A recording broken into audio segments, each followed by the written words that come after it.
Hello everyone, great to be live with you. Well, my friend, independent journalist Steve Baker is back in Houston just in time for this developing news after audio from the police dispatch on January 6th has been leaked showing what police were really up to when they appeared to stand down and let the crowds come on into the Capitol when Ashli Babbitt was shot. What happened with that? Steve was actually there on January 6th. Yeah. You personally witnessed the officer standing down. Yes. Yeah. Saw that with my own eyes. And what was your first reaction when you saw that? It was kind of shock and surprise because it was a moment in time that it happened, and then all of a sudden the floodgates were opened from the West Terrace, and people started pouring up those steps underneath the scaffolding, and then eventually within minutes, you know, they were filing into the Capitol by the hundreds when we saw that. Yeah. Okay, I want to play the initial clip. I cut out some of the key sound bites from this ongoing recording of police audio from January 6th. I want to show you how Officer Tariq Johnson, a key figure, actually let me show you an image of him. He's on the cover of this thumbnail. That's Officer Tariq Johnson. That's probably not his correct title. Tariq is how he says his name, but he was a lieutenant. He was a lieutenant. Yep. Tariq Johnson. He was desperately trying to get an answer from the assistant chief, number 2 in command at U.S. Capitol Police, and getting zero answer as to what to do with this unprecedented situation. Hey, can we evacuate people? Silence. This was happening all day with him. You start hearing his voice on the radio much earlier than the evacuation time. So early in the day, he's actually calling in for assistance for the injured officers. He's trying to set up decontamination tents. He's trying to have for the tear gas. For and all the pepper spray that they were getting hit with. He was ordering, cases of water to be brought to the various locations where they were trying to assist those officers. And then, in addition to that, he was constantly calling on the radio for reinforcements of USCP, United States Capitol Police units, as they call them, individual officers, to relocate here, relocate there. We need you on this side. We need you this place. And so this was going on all day long up until the point where he himself actually called for, and this was really an amazing moment, he actually ordered all of what they call the M4 units to come inside the building, M4 being the automatic rifles. So the guys actually trained in carrying the automatic rifles. He ordered them to come inside the building and actually said, we are not going to use lethal force against the protesters. Wow. Get inside the building now because we can't risk any of them taking the rifles away from you. So that was the first order he gave to the officers to come inside because they weren't getting any direction from command at all. Now understand, Chief of Police Stephen Sund was in the command center, but he was on the phones. He had the sergeants at arms from both the House and the Senate, the National Guard. He was on the phone with other people, other agencies. They brought in state police all the way from New Jersey, obviously Virginia, Maryland. Yeah, so the chief is trying to get backup to come into town. Right. But the assistant chief or someone should be, who's actually seeing all the surveillance cameras and understands what's going on, should be giving direction. But there was silence, as this audio shows. Okay, we're going to show the audio in just a sec. First, I got to shout out the sponsor of my coverage, which is Noble Gold. Noble Gold Investments is pleased to let you know that gold is the best investment class of 2022 through all of our record-breaking inflation rate, crashing market, crypto scams. There's one asset that held its own, and that's gold. According to longtermtrends.net, gold has actually outperformed the S&P 500, Dow, Bitcoin for 2022, beat them all. Had you invested in the S&P 500 a year ago, you would be more than 20% down. Yeah, that was me, and it sucks. And if you invested in Bitcoin a year ago, you'd be down more than 65%. It really sucks. And if you invested in the Dow a year ago, you would be down almost 10%. Yes, gold has outperformed all of them in 2022, and silver is not far behind. While the world was busy hailing other assets as the real hedge, gold and silver are the only asset that would have protected your wealth. So join the thousands of others by opening a gold IRA or silver IRA with Noble Gold Investments. Get in before the end of the month and you'll bag a free quarter-ounce American Gold Eagle coin with every qualifying IRA of $50,000 or more. Can't go wrong with Noble Gold Investments, and there are thousands of 5-star reviews. Of course, there's always a risk of loss, though, in any investment, but shout out to Noble Gold, link down below for more details. Okay, let me play this first soundbite of Officer Tarek Johnson, or Lieutenant Tarek Johnson, calling to the command center saying, hey, can we evacuate the House and Senate chambers? And there's silence. The members accounted for. At some point, we have to think of a plan to get people out of the Capitol. I copy that. 1 through 3, platoons 1 through 3 respond to the House side. Platoons 4, 6, 7, and 8 respond to the rotunda for the meet for Unit 6. 1422 hours. Yeah, so with that, he was saying it was 2:22 p.m. I believe he was saying at some point we need to evacuate, because he was trying to get that to happen. He wasn't hearing back from his boss, the assistant chief, who was Assistant Chief Pittman. What's her first name? Yogananda. Yogananda. This is her. Right. Yogananda was in silence for some reason as she was surveying all the surveillance cameras from her command center and could see exactly what was happening where, but she was giving no instruction to her officers. Why do you think that was? That's a great question, isn't it? And it's the big and most overriding question of the day, probably the most important question of the day, because not only did these frontline officers show up to work that day just thinking it was another day at the office, they were given no preliminary instructions, orientation, details. That really? There was nothing. They were given nothing in terms, and this was testified. Because they knew it was going to be a massive rally at the least. Everybody knew it. Obviously, the head of the United States Capitol Police knew it because they themselves had issued permits for the side stages for the VIP speakers that were going to be taking and meetings and protests that were going to be taking place on the Capitol lawn later that day after the president's speech at the Ellipse. Right. So there were organized, planned, permitted protests, speakers, sound systems, stages, marches. All of this was scheduled, and yet these individual officers showed up with no notification whatsoever that that was taking place that day. Wow. And we learned that in the first Oath Keepers trial. Wow. Yeah, by direct testimony of one of the United States Capitol Police officers, Ryan Salke.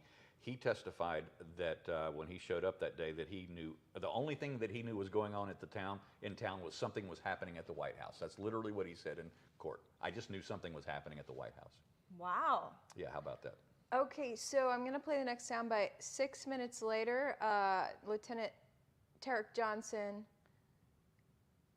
officially requests, like, can we evacuate the Congress?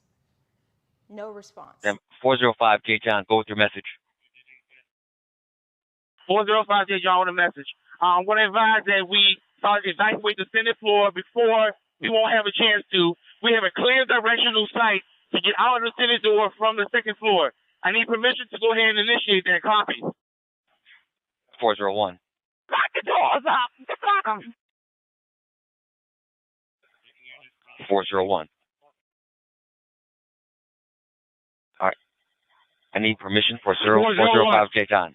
405 J. John, I need permission to evacuate the Senate. He has he's in the floor. He has a clear sight to get everyone out.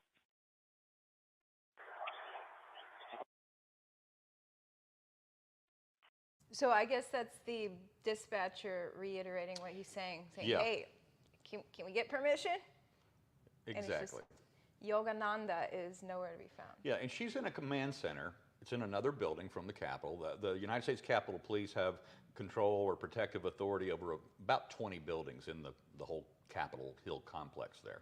And the command center is in another building. As I mentioned earlier, herself, the chief of police, Stephen's son, and I think there was another assistant there as well. But the point being is that she was monitoring all of the United States Capitol closed-circuit television monitors. She knew what was happening, not just inside, but the entire perimeter. She could see the development of the crowds, where they were coming from, where they were moving to, whether they were circling around to the east side, all of that in advance. And never once did she ever notify any of the officers of the preceding crowds coming to whatever area that they were located in or trying to defend or whatever the case may be.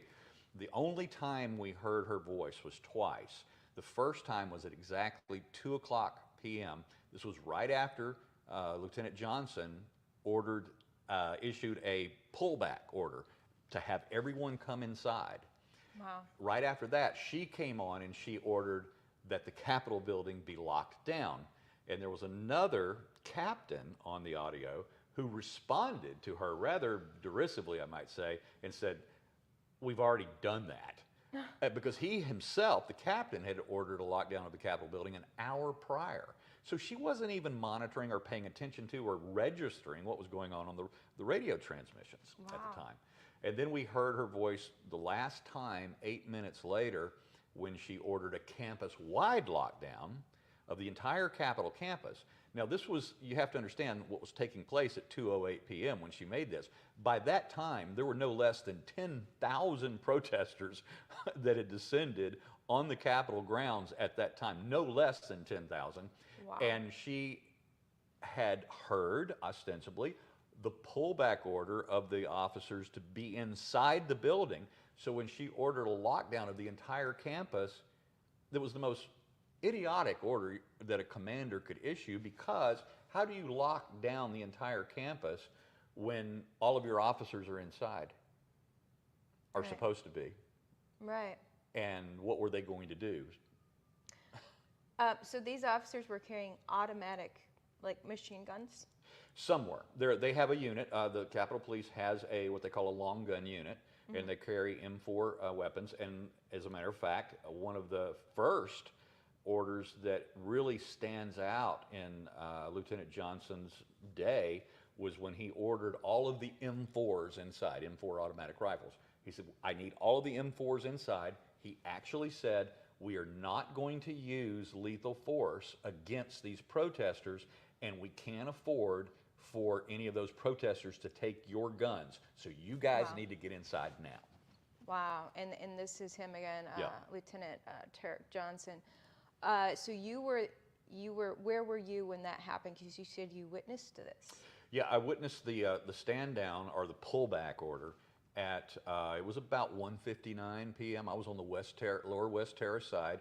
By then, I had moved from the south side of the West Terrace to get out because we were downwind from about a 30-mile-an-hour north to south wind, and if you were downwind, you were getting hit with that pepper spray. Wow. So I moved over to the east side. So now I'm right in front of that famous scene that everybody has seen in video, where the more violent, agitated protesters were up underneath the scaffolding and pulling the tarps off of, because that was where they were setting up the scaffolding for the inaugural ball. Or inauguration, not inaugural ball, the inauguration.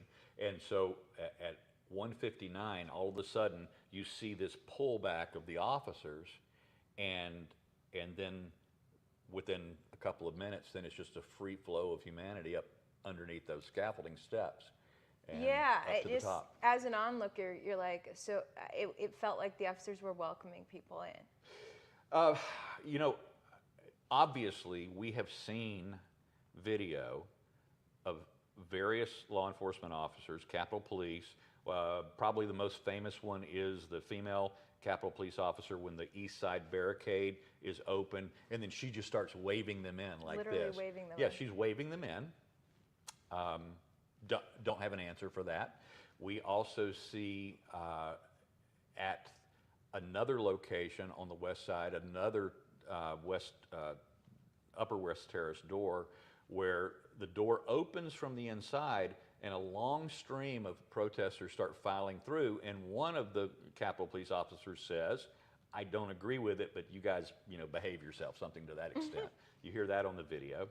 And then there were some other instances as well that we've seen kind of from actual Capitol closed circuit television overhead, where officers themselves held doors open. I mean, they literally held doors open for protesters as they were coming in.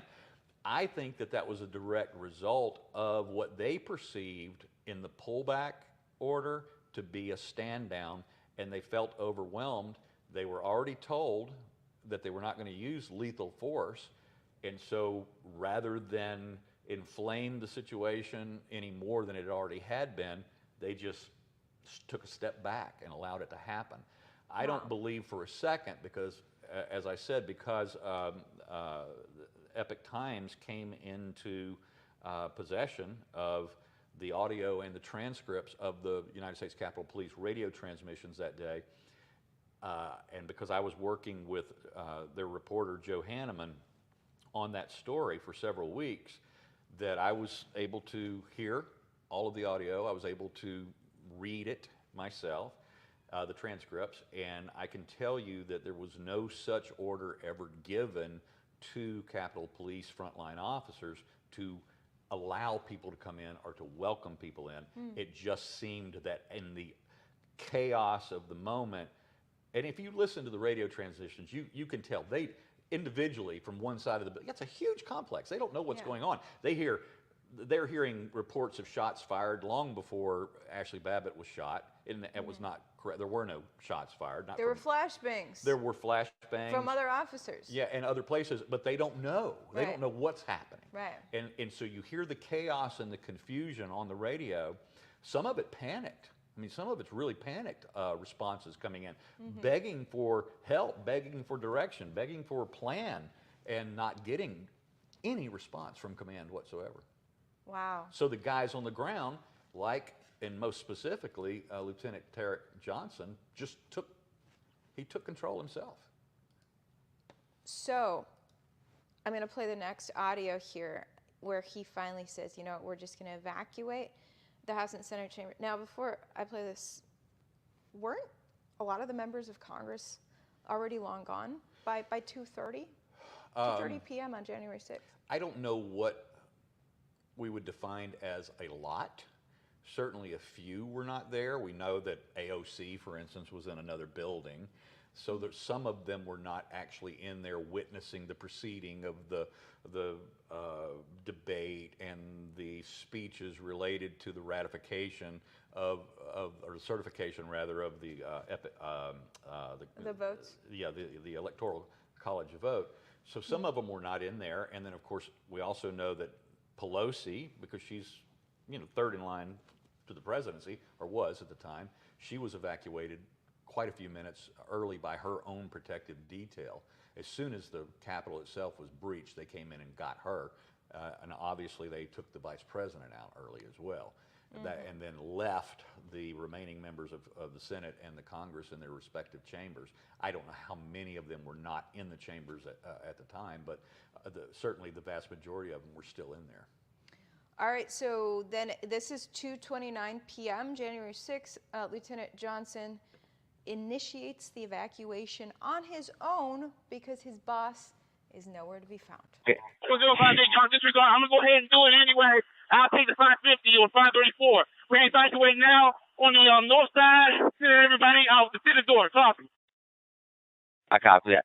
Evacuation being executed at this time, 14:29 hours.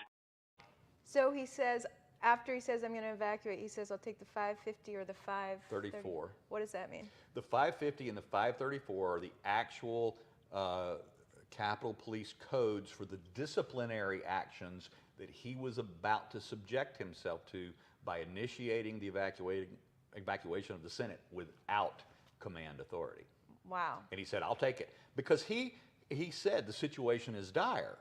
And it was, from their perspective, it was dire, because this is something that America, and particularly Americans on our side, really need to come to grips with, is that these individual officers had no idea, as I said earlier, what was going on that day. But can you imagine standing on the front line there on the Lower West Terrace, and you're getting pepper sprayed by protesters, and you're seeing... Wait, the protesters were pepper spraying? Yes. Yes. I thought it was the police. Oh, no.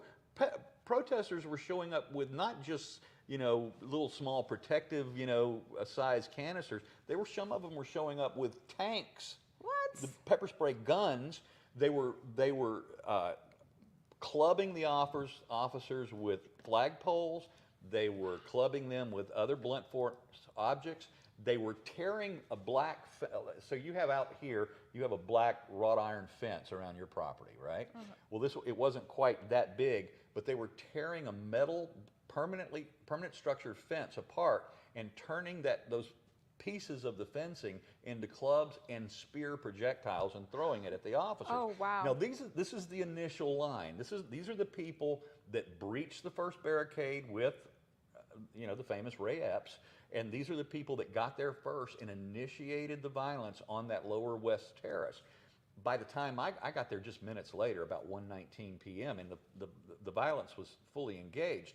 But the point I was making, can you imagine being an officer and you're on your radio and all of a sudden you're hearing these panic calls to run to the west terrace to defend against this violence that's happening? And they were reporting it on the radio. So all of a sudden they're running down there. They don't have helmets on, they don't have eye protection, they don't have gas masks, they have no protective gear whatsoever, and they're standing on that front line taking a beating.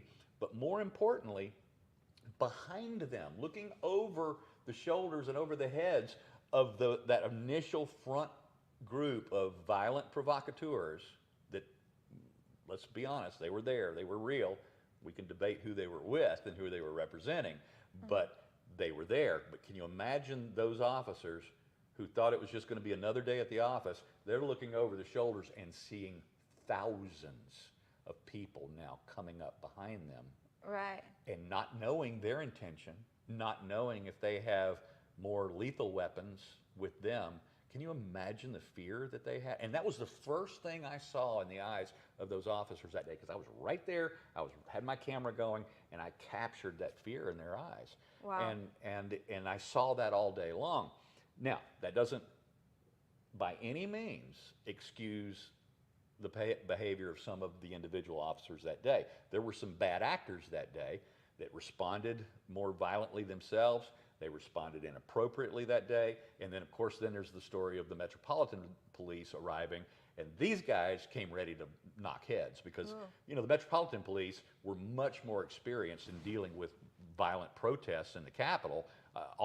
Particularly the year preceding after George Floyd's death, they were having to deal with the BLM riots, Antifa, all of this. And so the Metropolitan Police showed up and they had a whole different look in their eyes. Oh, wow. A lot of them looked like they were enjoying it. I was recently told it was 1.7 million Trump supporters there that day. That's a large estimate, but I don't know for sure. But that's larger than what I estimated it to be. But nevertheless, can you imagine, as I said, those officers standing there and looking and seeing tens of thousands of people coming their way and having no idea what their intentions are, and because of that, several of those officers got on the phone, as did former Lieutenant Tarek Johnson. He called his wife. He said, "Tell the kids I love them. I don't think I'm coming home today." Wow, that's crazy. He thought he would die. So I put the headline, I mentioned Ashli Babbitt in this headline, and I've interviewed her husband about her tragic death, being shot by a Capitol Police officer. Michael That's what Byrd. they say. I still have conspiracy theories about whether he really shot her, but or if someone else did. But so this audio, the timeline's very interesting to me because I had thought that members of Congress were long gone at the time that she and others were coming through that window. Right. Apparently, Lieutenant Johnson ordered that evacuation on his own 10 to 15 minutes before she was shot.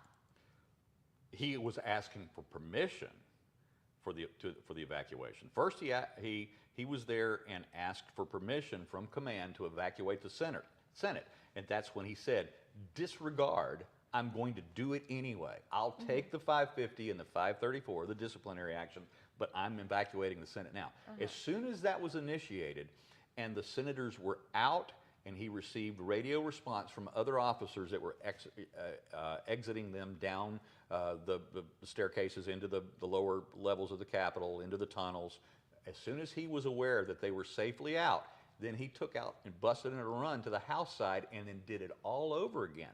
So he starts asking for permission from command to evacuate the house. He calls in, radios in, he says, I have a clear shot. I have a shot. We can get him out now. Silence. Nothing.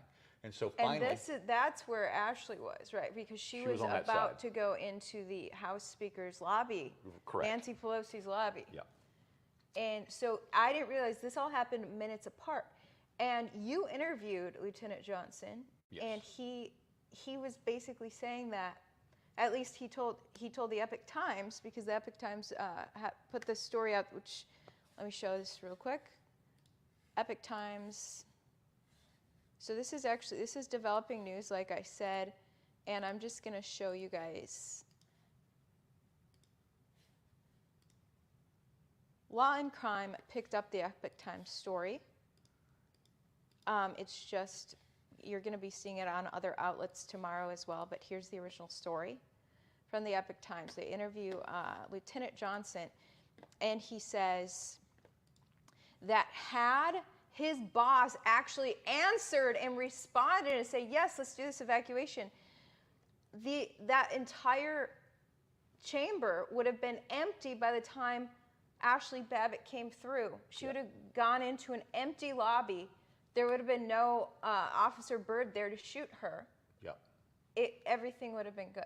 Officer Byrd was actually the one, after Pelosi had left, that went to the podium in the House chamber and announced to everyone that we were going to begin an evacuation, told them to reach under their seats, pull out the oxygen bags, put those on. That was actually Lieutenant Michael Byrd who made that announcement. And then he went to protect the hallway where many of them were about to be led down, and had command, and this is under the direct testimony. Well, testimony is not the correct way to say it because it didn't take place in a court of law, but this is what he told myself and Joe Hanneman of the Epic Times, was that he had received permission to evacuate the house even 8 minutes earlier, that not only would Michael Byrd, not only would all of the Congress people been out of that area, but Michael Byrd would have been escorting them himself down the rest of the way, basically as the follow-up protectee or protector of those lawmakers. But what ended up happening is they were still being evacuated to that hallway.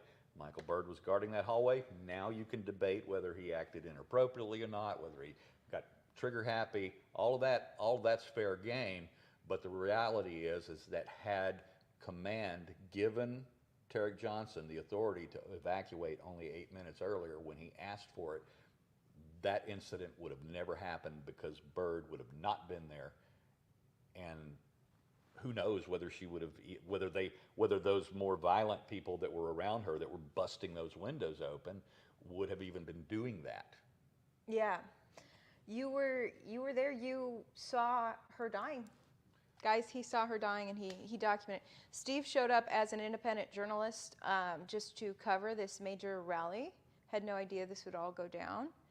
But he filmed and photographed the entire thing. I'm going to show you guys a graphic picture that Steve took of Ashli. First of all, here's Ashli Babbitt, and her death is absolutely tragic. I interviewed her husband, and I feel so heartbroken for him. Now, I want to show you guys this graphic photo. I'm sorry to show this, but this is what actually happened. This is her. You took this picture, Steve. What are we seeing here?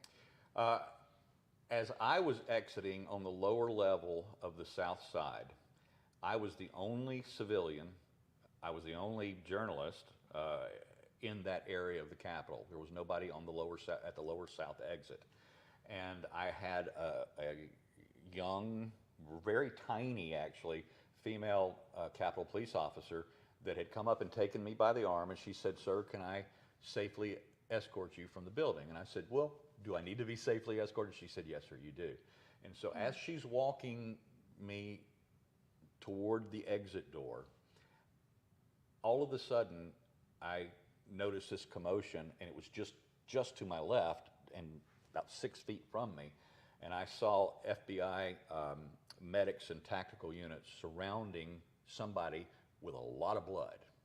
I couldn't tell that it was a female at the time because they had their hands on her chest. They were doing compressions. They were working on her feverishly. All I could see was the shoes and jeans. The shirt was off, but I couldn't see that it was a female. And so I turned to the officer and I said, "Is he shot?" And she said, "Yes, he is." I said, "Who shot him?" She said, "We did." I said, "Why?" She said, "He pulled a gun on us." What? Well, again, in that fog of war, the chaos of the moment, those radio chatters are sometimes unintelligible. There's panic among them, especially after real shots had been fired. And so they didn't know. They just assumed that one of their own would not have shot somebody unless they pulled a gun on them. That was her assumption, obviously, at the moment. But she didn't know any more than I did. And so at that moment, as we approached that door, the door suddenly busts open, and it's the EMT unit with the gurney coming in through that door. So we had to step aside. After they got in, she takes me to the door, and she said, "Please be safe." I said, "You too." And I stepped out that door, and this was the only remaining barricade, police manned barricade left outside. And it was on the south end, lower south entrance, or exit. And so I'm standing there inside the police line, and I just went down the ramp and then came around and got right in front of that door because I knew that if the gurney went in, there would be a gurney coming out that same door. Right. 30 seconds later, those doors opened.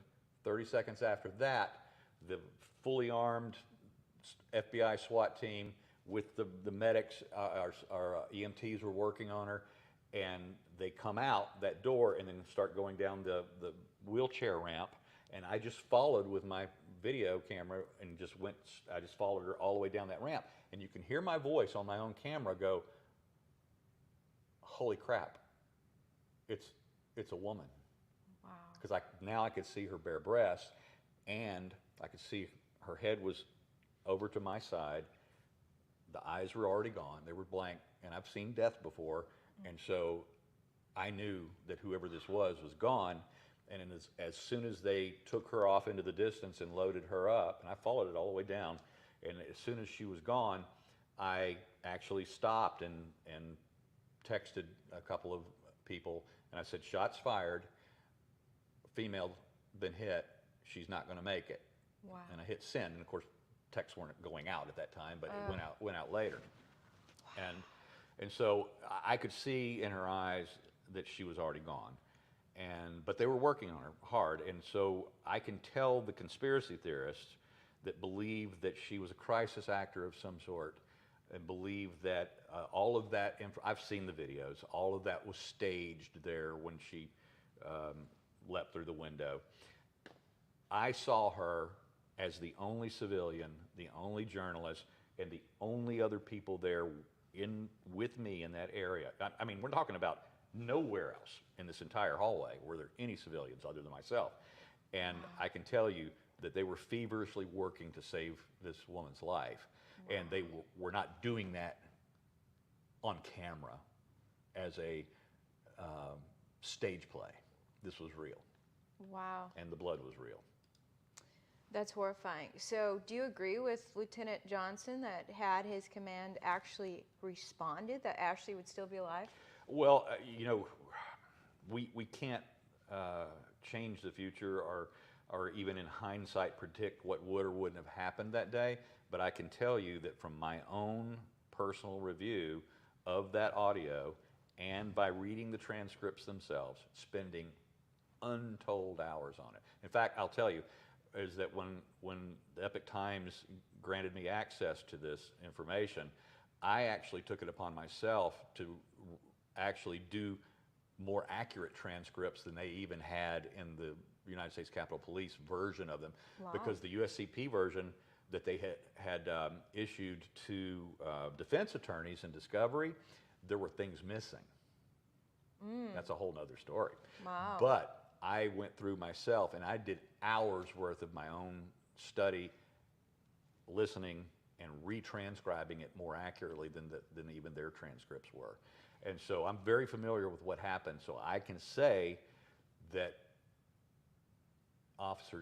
former officer, Lieutenant Tarek Johnson, is probably absolutely correct, that just that 8 minutes difference between the delay of not getting authority from command when he called in and said, I have a clear shot to get them out, and then finally taking it upon himself to do it anyway, was the difference between Ashli's walking out of there that day alive and not. Wow. I was saying before the show, I wonder if his boss is, wait, what's her first name again? Yogananda Pittman. I wonder if she was just like in panic mode because there's so much responsibility on her shoulders. Like if she evacuates members of Congress and evacuation was a bad move and then Congress gets slaughtered, then it's on her shoulders.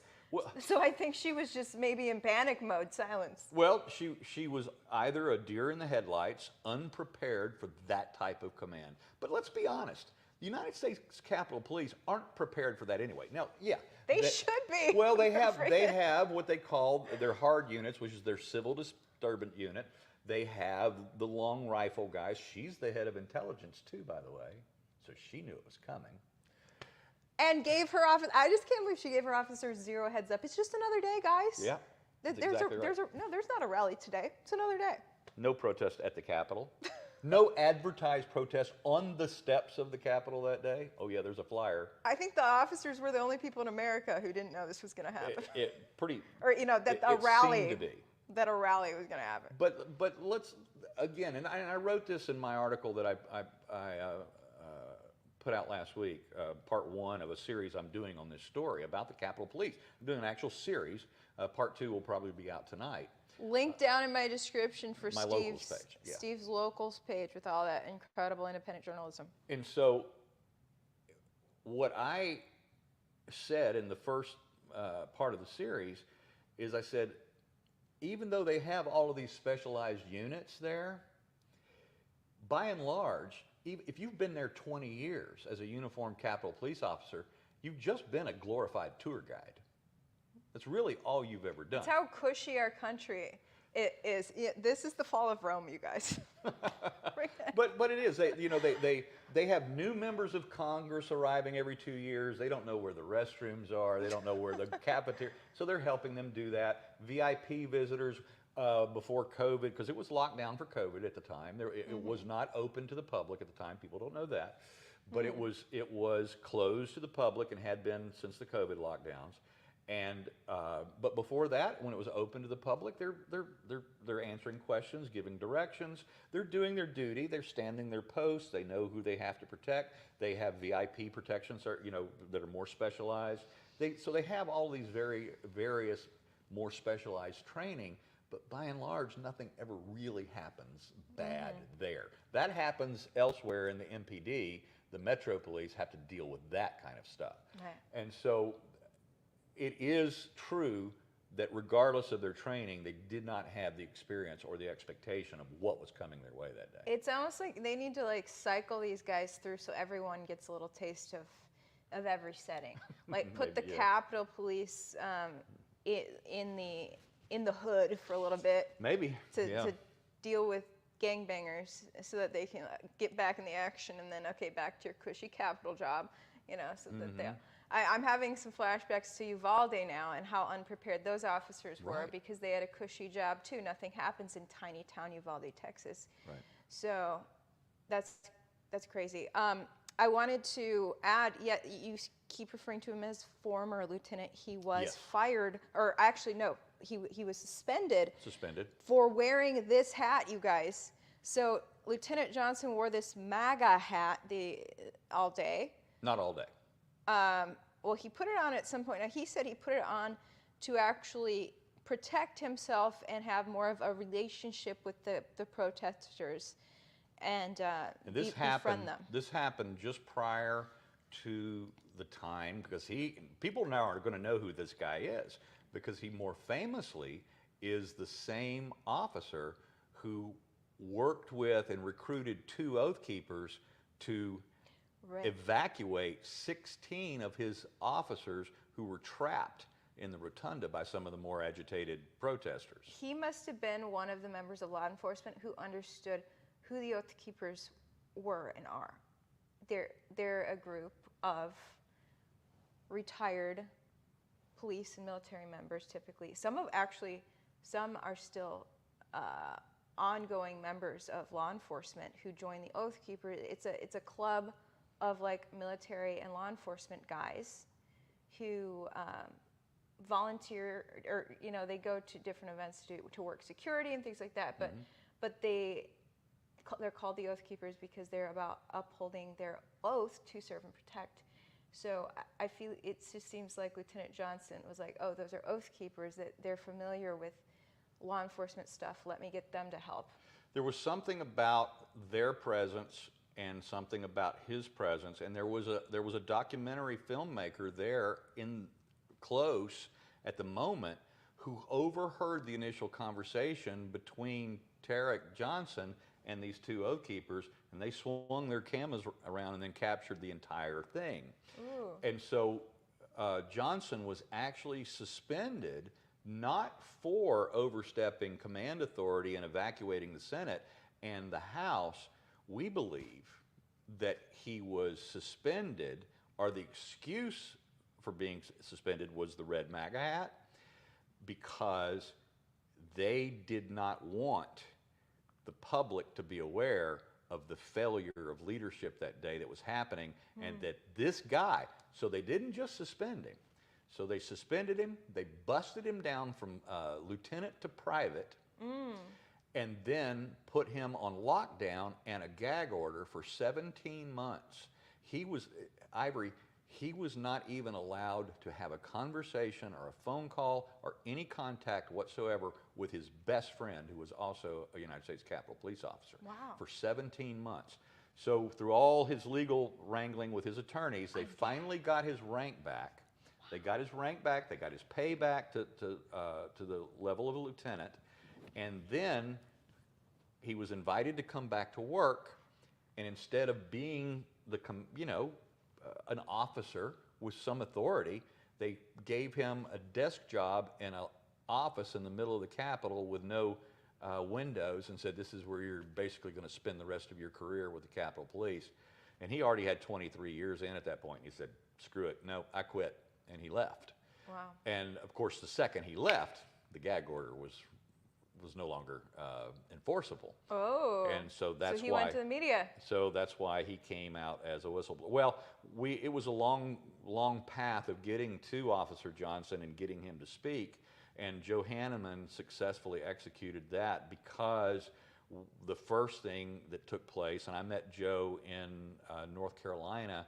They had a secret meeting with the two Oath Keepers. One came up from Florida, the other flew down from New York, and we met them.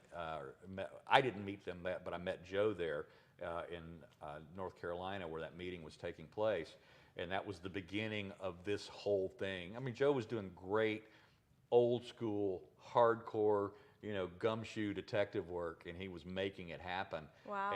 And so the first thing was to get the two Oath Keepers on record, and then through them he was able to develop a relationship with Officer Johnson. They're saying they can't hear you very well. Can you flip that mic towards yourself? Oops. Yeah, there you go. Is that better? Yeah.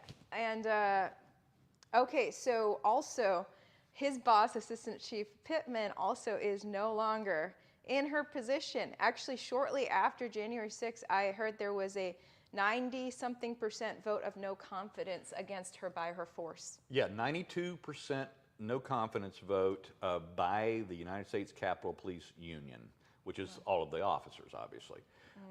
And this vote took place only 5 weeks after the event.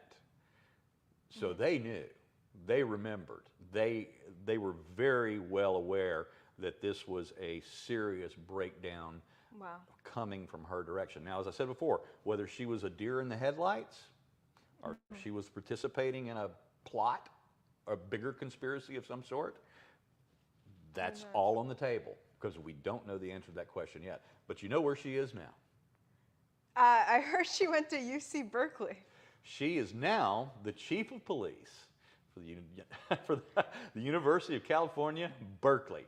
And I wonder who got her that job in San Francisco. Pelosi? The plot thickens, you guys.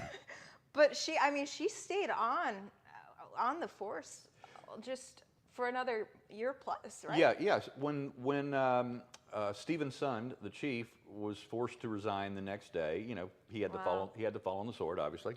Wow. And when he was forced to resign the next day, she was elevated to acting chief, I think for about the next 8 months. Because of her vote of no confidence from almost the entire force, she was not then given the permanent position, so they did hire somebody else to take over as the chief of the United States Capitol Police. And then she got her old job back as the assistant chief and head of intelligence operations for the force. And then she just recently, in fact, I think she started her job this month. Yeah, so I think she started her job this month in California as the chief. I'm sure she got probably, double her pay, and she's out there on the West Coast, got a really cushy life now. I would say that it's a step down, though. Berkeley, compared to the U.S. Capitol. Maybe a step down in prestige, but I bet the pay is better. And they got her on the other side of the country, so she... Stay safe out there, Berkeley. You're in good hands. Not. All right, I'm seeing some of you guys are trolling both Steve and me. You're calling us bad actors or part of the Matrix. We're a part of the Matrix. I think because you were talking about the violence on that one part of the Capitol. Granted, it was a mostly peaceful protest. It was. Yes. But there were, if you haven't seen the video, there were little sections that were actually very violent. Now, nobody had guns, so I don't see how this is insurrection when nobody had guns. Yeah. But there was violent.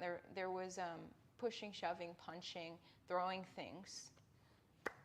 I describe some of these individuals, and I'm not going to insult your audience at all because I have to deal with the same thing. I dealt with the same thing when part 1 of this series came out just the other day.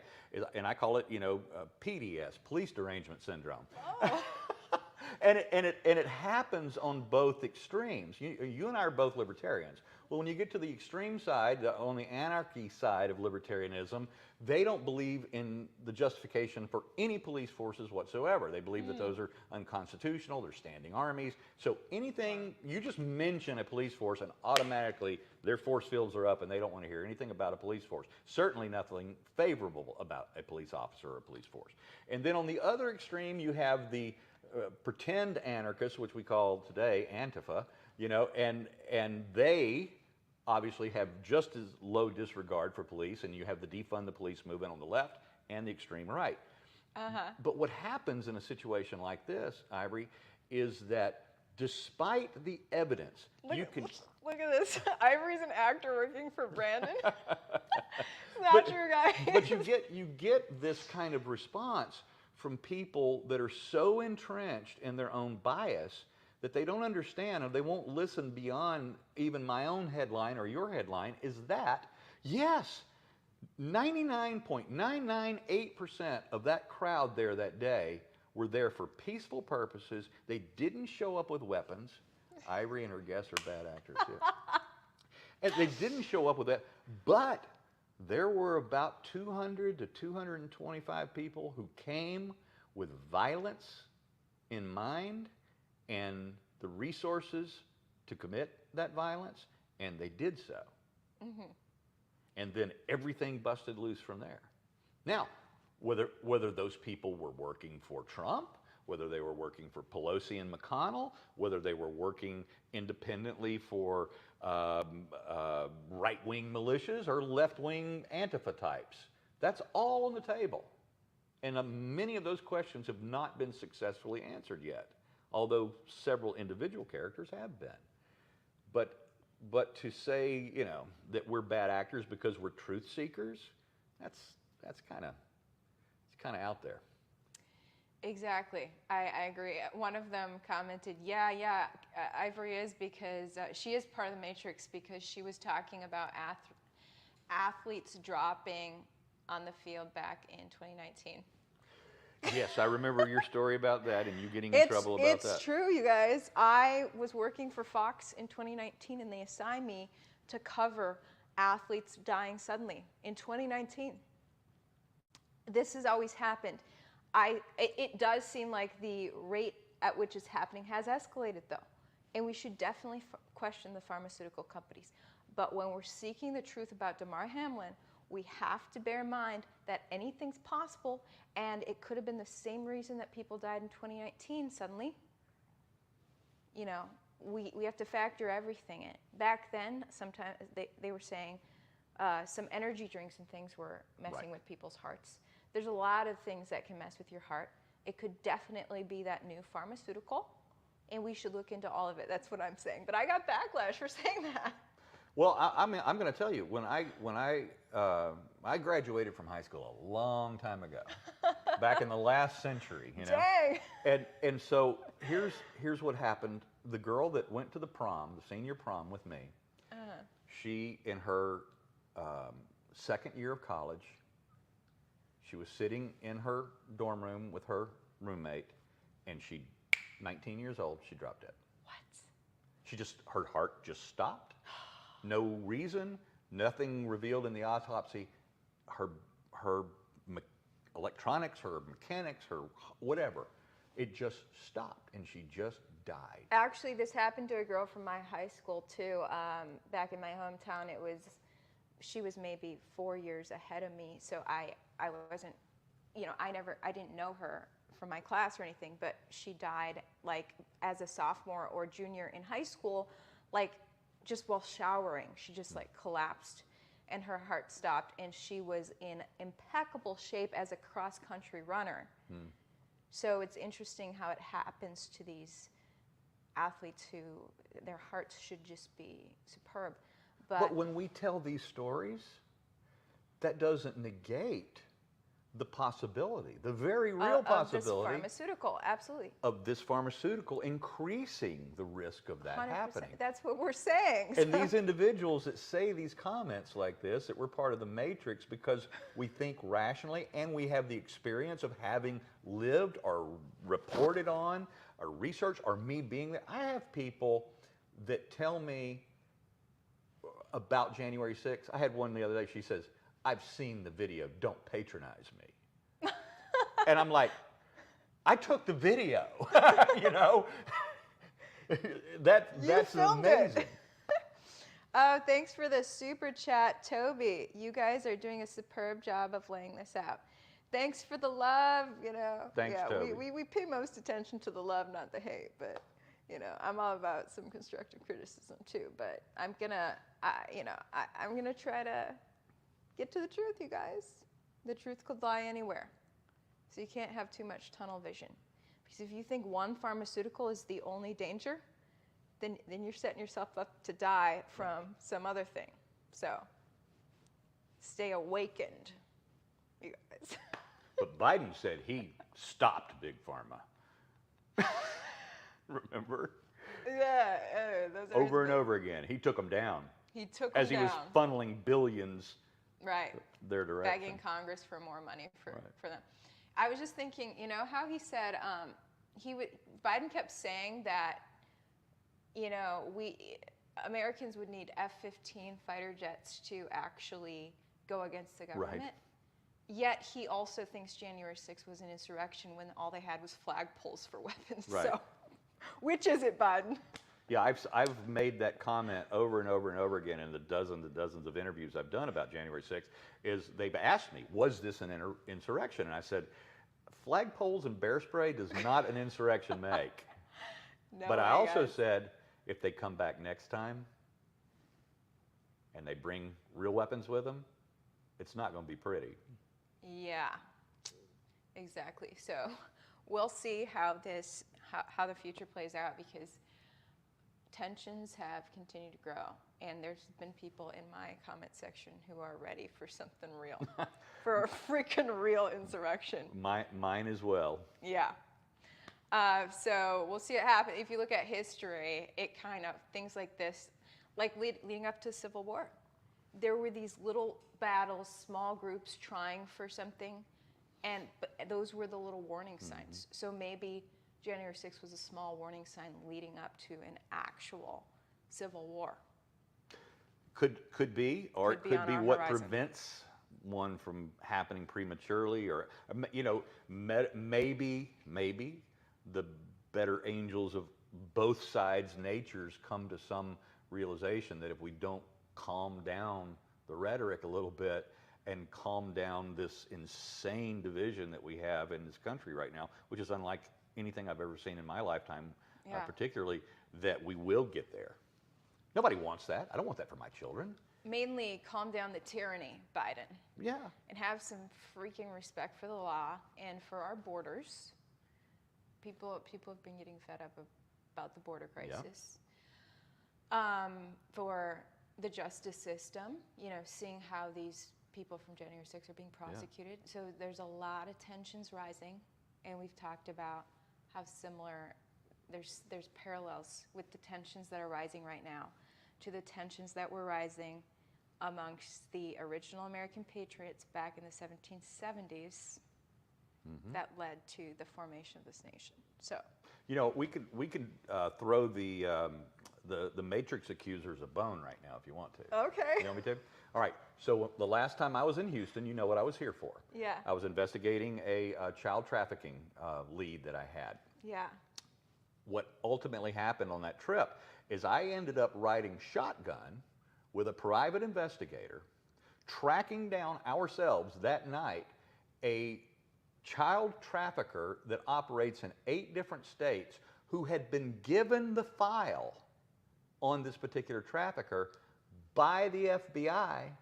I held the file in my hand, I opened it, it's the FBI's own file, all the information about this trafficker, the photographs of him, the girls, all the information that they had on this individual, and they handed it to a private investigator. And do you know why? Why? They're too busy out arresting grandmothers that carried a Trump flag through the Capitol to spend time actually rescuing children being sold into sex trafficking. Wow. That's really messed up. That's really messed up. And that's for you, you know, guys that believe that we're part of the Matrix. There you go. Yeah, we're just trying to get to the truth on as much as we can. But thanks for the love and the hate. It all helps the algorithm. Like, share, subscribe. Thank you guys so much for tuning in, and we'll see you guys tomorrow. Bye. Thank you, Ivory.